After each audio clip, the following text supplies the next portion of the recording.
Afinal de contas, será que a gente bateu o fundo do mercado e agora o Bitcoin está indicando uma possibilidade de reversão? Será que de fato a gente vai lá na casa, por exemplo, dos 30 mil dólares? Né? Bom, tem várias perspectivas que a gente vai apresentar agora, principalmente sobre a questão de definição de mercado, e eu vou te entregar algumas nuances que nós precisamos considerar para este exato momento. Mas antes, é claro, primeiro eu vou pedir para que você deixe o like nesse vídeo, é muito importante para que o nosso trabalho possa ser compartilhado com outras pessoas. Quando tu deixa o like, o YouTube entende a relevância desse conteúdo e acaba entregando para mais pessoas. Claro, se você quiser também compartilhar esse vídeo com outras pessoas, também vai nos ajudar demais. Vale dizer que se você também quiser alguma análise específica, eu vou te convidar para ir lá no nosso Instagram, @FelipeRochaTV. Lá a gente vai poder tirar melhor tuas dúvidas e se você quiser alguma análise específica, você pode mandar por lá e a gente vai tirar um tempo para analisar o conteúdo. Bom, uma outra coisa também aqui do meu lado, tem esse QR Code aqui, tá? Que vai te levar para o nosso canal no Telegram. O link também está fixado aqui na nossa descrição. Pois muito bem, antes de entregar, claro, o nosso conteúdo, deixar aqui nossa advertência de responsabilidade e te dizer que o nosso maior objetivo aqui é te passar informação. Mas vale deixar claro que antes de tomar qualquer decisão de investimento, de compra ou de venda, faça sempre a sua própria análise. O ponto que nós precisamos considerar para o Bitcoin é nossa correlação com o mercado macro, e nós precisamos entender que nessa semana, abre aspas, foi uma semana muito pesada. Isso porque tivemos na quarta-feira, né, no dia 2 de fevereiro, tivemos ali a reunião do Federal Reserve e Jerome Powell basicamente disse o seguinte: nós não temos previsão até onde a gente vai com o aumento das taxas de juros. Inclusive, na entrevista, ele foi perguntado na coletiva de imprensa que o comitê acaba fazendo ali depois da reunião, ele disse que a gente até pode, por exemplo, aumentar as taxas de juros para superar a inflação. Hoje a inflação norte-americana, só para você ter ideia, está em 8%. E a taxa de juros está ali em 4%. Então imagina, dobrar as taxas de juros hoje e para você entender a correlação disso, quanto maior a taxa de juros, mais seguro fica para o investidor tirar dinheiro do mercado de volatilidade, dos mercados acionários, das criptomoedas, a mercados que tem muita volatilidade, e levar para a proteção em título da dívida soberana dos Estados Unidos, comprando, entre aspas, títulos em dólar. E aí ele fica com capital muito mais protegido. E por isso que quando a taxa de juros sobe, normalmente os mercados acabam oscilando para baixo. Ele também não deu nenhuma perspectiva de que não apenas até onde pode ir a taxa de juros, nem muito menos quando começará a pivotar, né? Ou seja, a fazer justamente a não mais aumentar e sim começar, neste caso, a reduzir as taxas de juros. Ele também não deu nenhuma previsão, isso porque o mercado também esperava que dentro das próximas 3 reuniões fosse entregue 50 pontos base ali na reunião do dia 14 de dezembro, que é a próxima agora no mês que vem. Depois, nas 2 próximas reuniões fossem entregues mais 25 pontos base para chegar até os 5% da taxa de juros e a gente poder possivelmente enxergar um pivô do Fed para começar então a baixar essas taxas de juros, uma coisa que ele também não entregou, né? Até disse que poderia continuar aumentando as taxas de juros, quem sabe até 2024, por exemplo. E é claro que o mercado não reagiu de uma forma tão positiva a isso. Contudo, o Bitcoin acabou se estabilizando e mesmo com o índice do dólar começando a disparar, o Bitcoin também cresceu junto. Isso acaba chamando a nossa atenção e para isso eu quero começar logo mostrando aqui o próprio índice do dólar, que na sexta-feira especificamente chegou a entregar uma realização de quase 2%, mas se a gente traçar aqui, por exemplo, um canal paralelo em cima do índice do dólar, ele continua, óbvio aí, com um vetor de alta muito, mas muito forte. Um outro ponto para nós observarmos é o próprio S&P 500, né? O S&P 500 não teve uma semana tão otimista assim, óbvio que foi uma semana aí também pesada para o mercado como um todo, e o S&P 500 abre aspas, acabou fechando esta semana, se a gente trouxer aqui, por exemplo, para o tempo do semanal, o S&P 500 acaba entregando aí, nessa primeira semana de novembro, uma realização de 3,3%. Contudo, quando a gente vai olhar especificamente o Bitcoin, nós temos uma semana mais otimista, né? E olha só, o próprio CoinMarketCap aqui, né? O mercado, neste exato momento, né? No horário aqui, está entregando um tanto quanto de realização, mas quando a gente olha aqui pelo índice dos últimos 7 dias, Bitcoin uma alta de 2%. Nós temos aqui, por exemplo, o BNB chegando a quase 15% de valorização. Recentemente, em uma das nossas transmissões, e a gente até fez um recorte, esse que está aparecendo aqui acima, nós falamos sobre a possibilidade do Bitcoin se tornar um pouco mais disruptivo. Falamos dele a $290.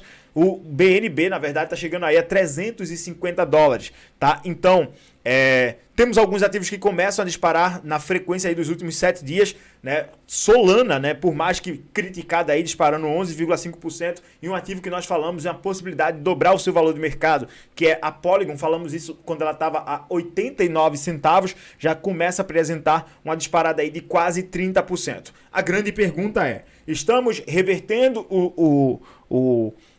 a nossa volatilidade de queda, ou estamos possivelmente enxergando a reversão? E é isso que eu quero pelo menos tentar te explicar. Essa pergunta não é uma pergunta tão simples de se responder, e sendo muito sincero, se eu dissesse agora, olha, revertemos o nosso cenário de queda, eu estaria até um tanto quanto sendo, no mínimo, irresponsável se eu te dissesse isso, porque provavelmente eu estaria gerando uma expectativa falsa. Mas vamos aqui a 2 pontos, aliás, a alguns pontos muito importantes que nós precisamos observar sobre o cenário do Bitcoin. Bom, primeira coisa, eu quero começar trazendo aqui logo o gráfico do BTC para que a gente possa analisar algumas perspectivas. Uma coisa que eu gosto muito de analisar são as duas médias móveis de 50 e de 20 períodos, as médias móveis exponenciais. Neste exato momento, né, elas estão se cruzando aqui no diário, e quando elas normalmente se cruzam, é um indicativo de uma forte alta.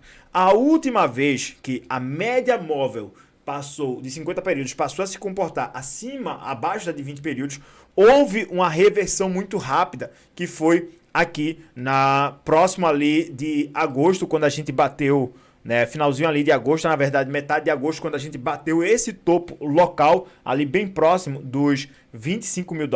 Tivemos aqui então essa alta, o cruzamento dessas médias móveis e depois uma realização aí significativa sobre o BTC. Nosso fundo majoritário, vale lembrar, né, foi batido aqui no dia 18 de junho, a mínima que nós chegamos no mercado até esse exato momento, com os dados aqui da Coinbase, é de $17.567, né? Então, de uma maneira geral, entre $17.500 a $17.600, a depender da corretora, é basicamente aí o nosso fundo majoritário para essa queda. Entendamos o seguinte: o primeiro ponto que nós precisamos observar temos aqui, uma região que a gente pode chamar de região de resistência, uma região de demanda de supply, que é normalmente um ponto onde, quando o Bitcoin tem batido ultimamente nessas regiões, a gente vê uma forte guerra entre compradores e vendedores do Bitcoin, que é aqui justamente onde nós estamos, próximo dos 21.300, 21.400 a 21.500 dólares.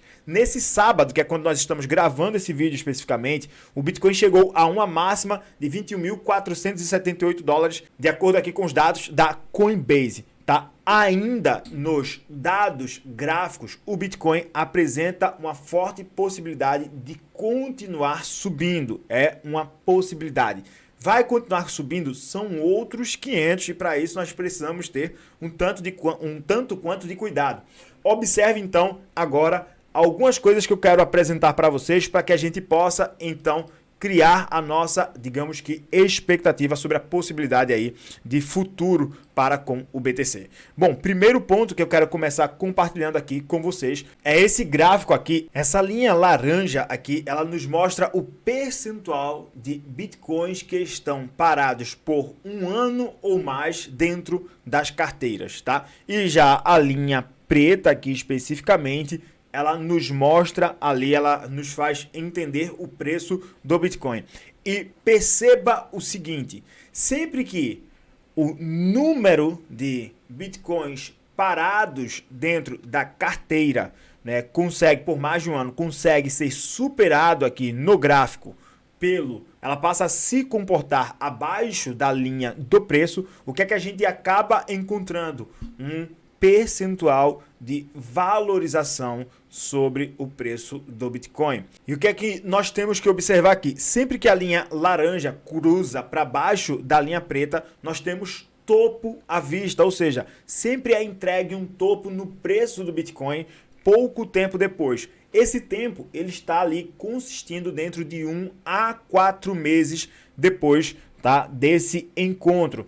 Da mesma forma, sempre que a linha laranja acaba cruzando a linha preta e se comportando acima dela, nós vemos então o alcance de fundo no preço do Bitcoin também de cerca de mais ou menos 4 meses depois. Olha só, por exemplo, aqui nós tivemos a linha laranja cruzando a linha preta em outubro e nós tivemos um topo sendo alcançado em novembro. Do mesmo jeito, nós tivemos a linha laranja cruzando a linha preta aqui em dezembro de 2015 e um fundo sendo alcançado em janeiro.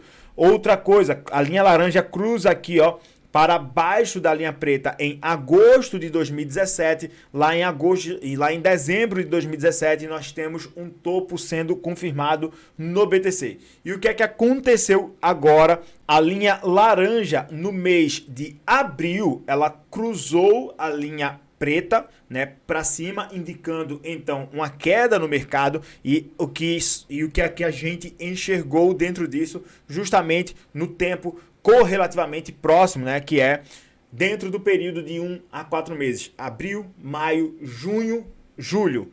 Dentro do período justamente de 4 meses, a gente viu aqui, neste caso, no dia 18 de junho, o fundo majoritário até este exato momento do mercado. Isso quer dizer que definitivamente nós teríamos alcançado o fundo e não voltaríamos mais a cair? Não, isso não quer dizer, isso é apenas um indicador que nós precisamos considerar sobre a questão de fundo do mercado. Isso não quer dizer que majoritariamente nós revertemos nenhum tipo de tendência, até porque já aconteceu por diversas vezes de, apesar do cruzamento desses dois padrões do preço e dos bitcoins que estão há mais de um ano adormecidos, já aconteceu de, apesar de ter cruzado, termos fundos um pouco maiores mais à frente.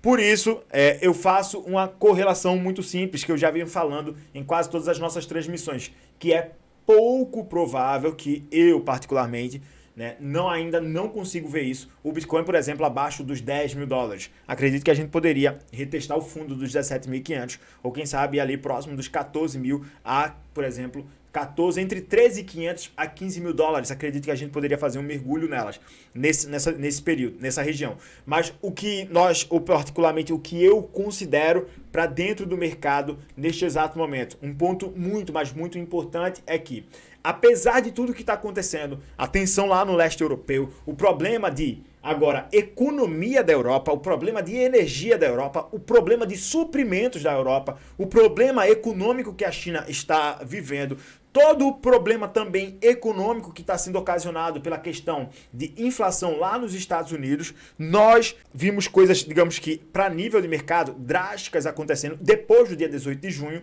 e o Bitcoin não foi abaixo da sua região até então de queda majoritária para esse cenário de baixa. Mais uma vez, voltando aqui no gráfico do BTC especificamente, olha só, nós temos aqui justamente nessa região, e aqui ó, podemos considerar os 18.900 dólares como um padrão muito importante. Aqui eu vou até traçar ali até próximo dos 17.500.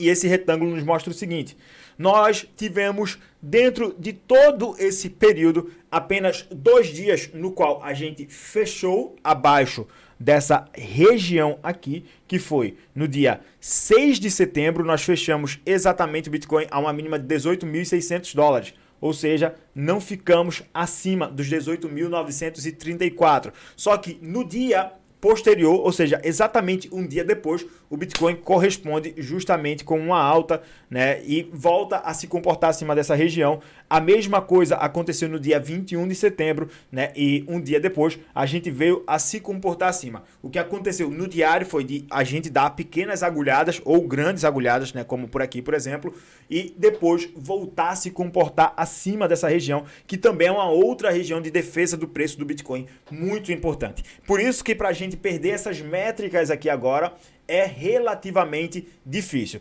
Outro ponto que nós precisamos também considerar para todo esse cenário é o valor total do mercado das criptomoedas. Chegamos a um possível padrão de resistência e até já tinha separado isso aqui e mostrado também em algumas transmissões anteriormente, que é o seguinte, tá? Deixa eu até apagar aqui. Temos uma região aqui que é relativamente difícil de ser superada e se a gente conseguisse superar essa região, veríamos uma explosão dentro do mercado. Falei isso alguns dias atrás e olha só, conseguimos superar essa região.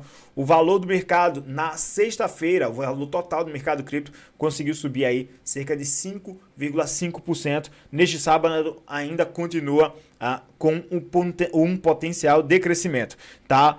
Agora o que nós precisamos entender é se vamos chegar até aqui essa região de 1,05 trilhão de dólares, ou seja, 1 trilhão e 50 bilhões de dólares, e depois nós vamos reverter isso com uma continuidade de queda, que é também uma possibilidade. Essa continuidade de queda não quer dizer que jogaríamos, né, o mercado, por exemplo, para as mínimas de 850 bilhões, 880 bilhões, que foi a média que nós batemos nesse fundo majoritário. Mas eu particularmente acredito que teremos uma forte resistência aqui em 1,05 trilhão de dólares no total do valor do mercado para ser superado neste momento, porque nós precisamos ainda enxergar mais força dentro dos ativos, sobretudo para com o Bitcoin. Então, neste exato momento, te dizer qual é se existe reversão do mercado, eu particularmente ainda não acredito. Só consideraria, por exemplo, uma possibilidade de reversão se a gente conseguisse se comportar, por exemplo, acima hoje dos 26 mil dólares. E é por isso que eu venho dizendo o seguinte: para o Bitcoin especificamente, estamos em um excelente período de acumulação. Tem gente que está esperando os 10 mil dólares, tem gente que está esperando os 8 mil dólares, e até pode acontecer que a gente vá alcançar essas regiões. Mas isso não quer dizer necessariamente que a gente vai chegar nessas regiões. Tá? Por isso precisamos ter muito cuidado e eu vou, inclusive, mais uma vez, te fazer o convite para vir aqui para o nosso canal do Telegram, porque a partir dessa semana eu vou começar a compartilhar lá algumas posições que eu pretendo montar justamente de pequenos traders expectando, na verdade, sobre alguns ativos para alguns dias. Né? A gente já vem falando dentro das nossas transmissões ao vivo, né, sobre alguns protocolos, como por exemplo Matic, né, falamos sobre Matic, falamos sobre Algorand, falamos sobre o BNB e todos esses ativos acabaram disparando dentro do mercado. Eu vou mostrar quais são as posições especificamente que eu estou montando lá dentro do Telegram para o pessoal. Inclusive também fica o nosso convite, durante esse mês agora de novembro eu vou dar início a uma carteira focada somente em ativos de Web3. O meu objetivo com essa carteira especificamente é montar um portfólio que seja de ativos que agora são extremamente promissores, mas que estão ainda muito baratos, com o potencial de realmente entregar excelentes resultados para o próximo ciclo de alta. A nossa ideia aí é, com um valor específico, chegarmos aí, quem sabe, ao montante do primeiro milhão somente com ativos de Web3. Se você quiser conhecer um pouco mais sobre esse projeto, vem aí para o nosso canal no Telegram. De coração, eu espero de verdade que você tenha gostado desse vídeo, por isso confere se você já deixou o like, se já está inscrito no nosso canal, e se tiver alguma dúvida, alguma opinião, manda aí através dos comentários ou chega para o nosso canal do Telegram, chega também lá no nosso Instagram, que eu tenho certeza que a gente vai poder te ajudar demais. De coração, que Papai do Céu te abençoe demais, tamo junto, é só o começo e até o nosso próximo vídeo.